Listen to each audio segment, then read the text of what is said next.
Hey there, everybody. Welcome to our new edition of Big Brother 25 live feed spoilers.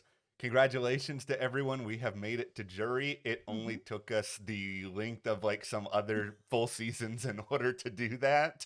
It's so crazy. I mean, we're deep in. I'm not going to say we're like getting to the home stretch cuz we're not, but Yeah. I mean, we're at least in the second half. What a lot of nonsense we're getting from this season, and trust me, there's some real nonsense we're talking through in this video as well. We have a lot to get into, really, Mhm. just from the show and then beyond. Yeah, of course. I mean, we're going to obviously talk about Micole being evicted unanimously and everything that came along with that. Before we jump in to everything that's going on in the house, we just want to remind everybody that we have live streams every week over on our Patreon. We have Mhm. a link in the description below. That is a great opportunity to talk with us directly about Big Brother. We'll get into all sorts of fun stuff, answer questions, talk. It's a really, really fun time. We have a great time doing them every single week, and we want you guys to be a part of them. And we really appreciate everyone who has joined our Patreon. It really helps us to be able to continue to make Big Brother videos here, and we really appreciate your support. Thank you guys so much. Thank you. Okay, let's talk about the eviction first. Yeah, as I said, Micole was evicted unanimously. This, I have so many conflicting emotions about this because it hurts my heart. It also is a situation where I feel like Miko left a lot of game on the table. Like she's so smart. I wish that she was willing to roll around in the Big Brother mud a little bit more than she was. It seemed like she kind of floated, and I'm not saying this in the context of like, oh, she's a floater. I'm just saying she felt like she just sort of floated above the game, that she didn't want to get into the messiness of it.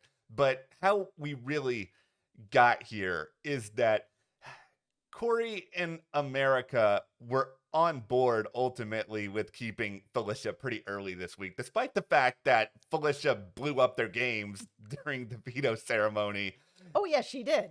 It's just that they viewed Micole as a much bigger threat, and there was this idea that they sort of had that eventually they could get Felicia to target Blue instead because Blue was already fighting to keep Micole in the game. Mhm. And then after all of this, Matt and Jag are really the ones who made the flip happen. But they were kind of fine with Corey thinking that he was responsible, since it would put a much bigger target on his back and kind of make them feel okay. I mean, Mhm. I've got a pretty hot take on Matt. We'll get into at some point in this video. Mhm. And Felicia did campaign a lot harder than Nicole, and I will give your girl Felicia a little bit of credit on that. Like she's not a perfect player, but she really, really wants to be there. Yeah, and I've always said this throughout the years on these videos. I want to see somebody who really wants to be there, that when they're on the block, they are going to, fight to be there. They're going to campaign the best that they can. It means something to me as a viewer to really see how much somebody wants to be there when their life in the game is on the line. And that just brings me back to just my disappointment that Nicole didn't try harder, because I really like her as a person. It just felt like she didn't want to do what is required to be on Big Brother when it comes to, backstabbing and playing hard and doing a lot of these other sort of things. I think she just assumed on one level that it was all going to work out and that Felicia was just going to sink her own game, and it strangely didn't happen. Sometimes that does happen. I mean, that is a strategy too, right? To sort of sit back and let somebody else sink their own game. She may have thought that after everything that happened with Felicia and America and Corey and all Yeah. that, that maybe she was like, you know what? I'm just going to sit back and I'll just let that, self destruct and it'll be fine for me. That is a strategy that has worked in past seasons. So, you know?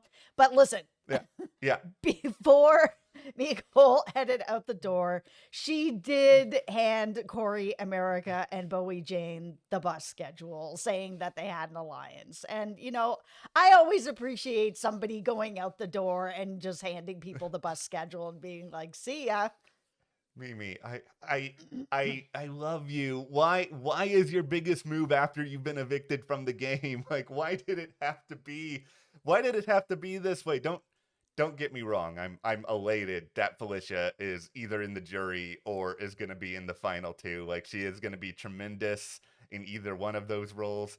I'm happy for it. She's endlessly entertaining. Her walking out the door in the veto ceremony is one of the funniest things I've ever seen. Like, she is so great in so far as like television goes, that I'm thrilled that she's there. But here's the unexpected thing in some ways about Mimi's big move heading out the door here, is that it plays into Matt and Jack's hands more, even more than anything else. And this is already what they kind of were hoping was going to happen, that Corey was going to be a bigger target out of all of this. Like, they're in a great spot in the game. I don't even know if this is a hot take anymore, but Matt is winning this season. Like, I feel pretty confident about it at this point. I'm not saying he has played amazingly all the time, but everybody likes him. He's really well protected. Nobody in the game seems to be thinking about the fact that Matt is this inspirational story that if he gets to the end, he's going to win because of what he's just overcome over the course of this season. Absolutely. So, it's just crazy. Yeah. Okay, listen. Let's talk about the HoH, because, there's lots of people out there that are just like, Bowie Jane, what's she doing? She's got floating around like she's basically invisible to all the Bowie Jane haters out there. She's the HoH in the tiebreaker versus my girl Felicia. Okay, and it's gonna be interesting. I mean, we know where her allegiances lie, but she is still kind of like an unknown as far as like being in power. This is going to be insane. Like, this entire week is going to be on something that we probably cannot describe in this video in fear of demonetization. This is such a weird result, and it comes after, we have to talk about the worst tiebreaker in the history of Big Brother. This is so completely unhinged. So the question, how many minutes was Jared as a zombie in the house? So basically, how many minutes are in a week? Bowie Jane originally said 27 minutes before changing it to 627. There are not 27 minutes in a week. There are not 627 minutes in a week. 627 is a terrible answer, but I will take that over 27. What's even worse about all of this? Felicia writing 49,500 minutes, which, I saw this a few times on Twitter where people were comparing this to 525,600 minutes from Seasons of Love on Rent. I will say this about Felicia. This is not a great answer, but you at least knew it was a big number. Like, I'm not going to be as mad at you for being like, I'm going to throw a big number out there. But Bowie Jane could have said 1, and she still would have won this tiebreaker because Felicia was off by so much. Listen, I would have been in the same camp as Felicia. My math is terrible. Yeah. If they were like, how many minutes are in a week? 49,500 sounds right. Like, I know it's not 27 and I know it's not 627, but I probably would have thrown out some nonsense number like that as well. Yeah, that's why I'm not blaming Felicia for all this. Felicia's just a victim of trying in this tiebreaker, where she just threw out a big number. And okay, Bowie, here's my tinfoil hat theory on what happened here. Bowie was trying to throw this. Bowie did not. Shocking. Yeah, but Bowie's whole MO all season long is just like, I don't want to have to make decisions, which is a pretty interesting strategy when you want to play Big Brother. But she has not wanted power for most of the season. I think she sat there and was just like, oh no. And I think when she was in this tiebreaker and she wrote down 27, my guess is that as she was kind of nearing the end of that and Julie was just like, demanding an answer, I think she realized that, I'm probably going to need to say this out loud. And if everybody else hears me say 27. Bowie, I know you're keeping a lot about your life secret in the house, but Mm-hmm. you're a lawyer. You obviously know it's not 27. You are a smart person. Everybody else would have just been like, okay, you're obviously throwing it. So she put down 627, thinking that that was going to somehow make all of this better. Okay, so the final thing from the show that I think we've been all waiting for all seasons, my most favorite part of the show, I know lots of other people love it too, Zingbot. Zingbot returning this week. Yes. Zingbot, this is going to be so fun. Mostly because there are going to be some people who I think are going to take the zings really, really well. I already feel like I have a good read on like some of them. Like Zingbot's probably going to tell Jag to stop like just talking nonstop Mm-hmm. about everything. I think Mm-hmm. Jag will take it well. I think Corey will take it well. I think Felicia's going to take it well, and I think Felicia's zing is going to be hilarious. I am very concerned about whatever Cameron's zing is going to be. I'm saying that right now. I'm very concerned as well for what Cameron's reaction to his zing is going to be. Yeah, I mean, I actually think everyone's going to take it fairly well. I hope so. It just depends on how deep he's going to cut them this time. It's just like, are Zingbot's zings always hilarious? No, but it's something that's so silly and it breaks up the game, and that's always really appreciated. And there have been some really, really funny ones over the years. But okay, we'll shift over to a little bit of what's happening in the aftermath of this HOH, Mm-hmm. which, by the way, Matt and Jag never wanted to win this HOH in the first place. They were trying to throw it to the best of their ability, since they just sort of assumed that Corey Blue and Cameron would be the targets. Mm-hmm. They didn't want to have to be the ones to take them out. I mean, once again, Matt is in the best spot out of anybody in the house right now. Mm-hmm. Okay, so when the feeds came back, we saw a little bit of the fallout of what Micole said, with Suri and Felicia were each sort of trying to turn Matt and Jag on Corey and America. And it's just like, we're at a point in the game where I feel like everybody is kind of aware of a lot of other things. And it's just sort of about, okay, when do you want to make a move on this person, on that person? There's some duos, and then that's just kind of sort of it. Yeah, but we are getting to that point of the game where you can't leave duos in the game. Like Yeah. it's getting into that, it's past just that we're in the last half. There's time left, but there's not that much time left. Like now is the time to start splitting up duos. Yeah, and Corey and America are a obvious duo, and Yes. they're people who do study, who know the game. Like they're in theory going to be good. At the end of this, they're also feeling very, very safe this week with Bowie, Jane, and Power. Mhm. This could be a time to do something. Here is where I think Matt and Jag's sort of idea of, okay, we don't have to try that hard in HOH gets a little bit haywire, because Bowie Jane wants to put Suri and Felicia on the block, seemingly, and Mhm. Suri has not been on the block all season. We all know that Matt cares a lot about Suri. I don't think this is what he wanted at all at this point. No, but I mean, this is the thing about it. Yeah. Whoever actually ends up being the HOH that takes out Sari, I mean, that's a really big check mark on your Yeah. list if you make it to the end of the game. If she's the person that takes out Sari, then now Bowie Jane is somebody that I don't want to sit at the end with.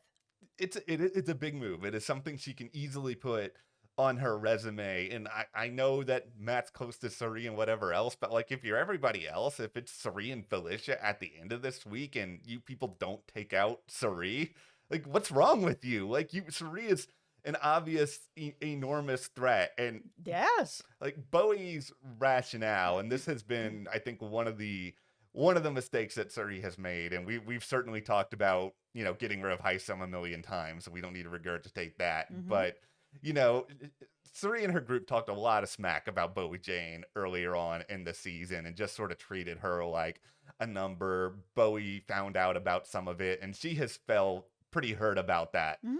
ever since. And I think she's also just really threatened by how good Suri is with everybody and that people want to keep her. I think that's the position that Bowie Jane wants to be in, where everybody just feels good about her and then she can just sit back not do anything strategic, do the Bowie Jane special, just sort of hang out and not have to be at the center of any drama or chaos. Yeah, for sure.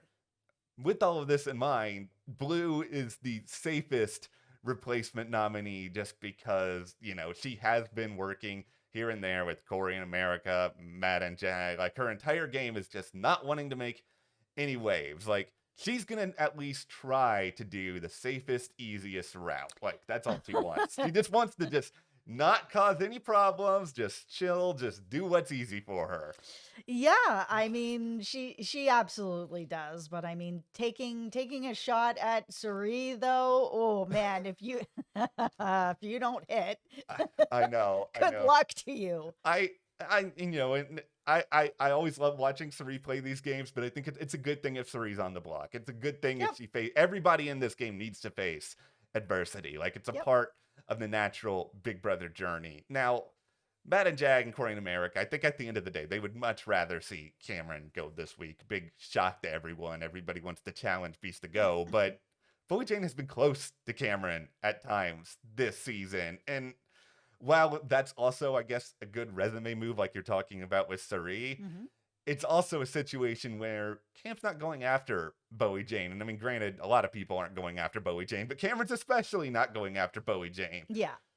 Everybody just feels in the end like they can control Bowie, that like they can get her to do whatever they want. I'm guessing just because she has been just sort of so chill and just sort of like, whatever for most of the season. That's going to make today, I guess, kind of interesting. Yeah, she is pretty chill. She has been, agreeable with stuff, but like you said, if you hurt her and she finds out about it, she may not, be like, how dare you? But it's something that she is holding on to and she remembers. I think it's really important in these games where social aspect is really important to get to the end and to actually win, that you can't really hurt people in a way that, like, for no real reason. Like, you want to talk smack about people, then you better make sure that they're leaving. Like, there's no reason to really do that. Like, we're covering Yeah.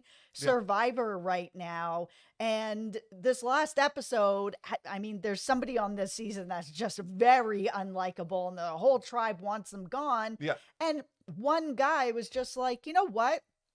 You don't know where this person's going to end up. They could end up being on the jury as a vote for me. They could end up Yes. being going deeper into this game, and, showing someone a little bit of kindness can go a really long way. Yes, and that's, I think, how other people were able to take advantage of everything that happened with Bowie Jane, where they could bring her in and be like, "You can be one of us. We won't talk smack about you. It will be fine." I mean, Mhm. we did get a little bit of a better sense, I think, as to why Cerise struggles so much socially with Bowie Jane, and she was explaining it to Felicia overnight that it's just in her mind, not a lot about Bowie Jane feels real. And I think some of it is just that Bowie Jane is lying about a lot about herself in the game. So she is giving them sort of a version of herself. I don't think she's just being like a full on caricature or anything like that. But Cerie's biggest strength as a player is, she's an exceptional social player. Like, she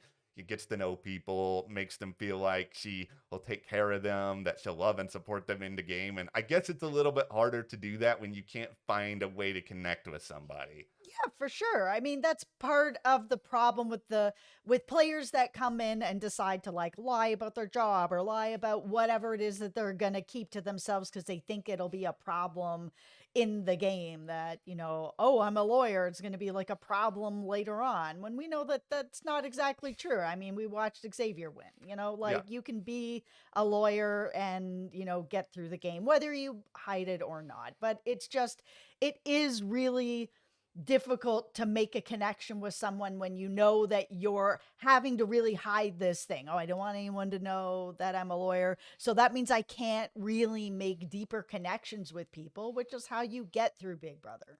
It's true. Now, we will have more updates throughout the rest of this 27-minute week. So be sure to hit that subscribe button so you don't miss any other coverage that is coming up. And thank you so much to our patrons for your support. We really appreciate that. Yes. And we will see you here next time.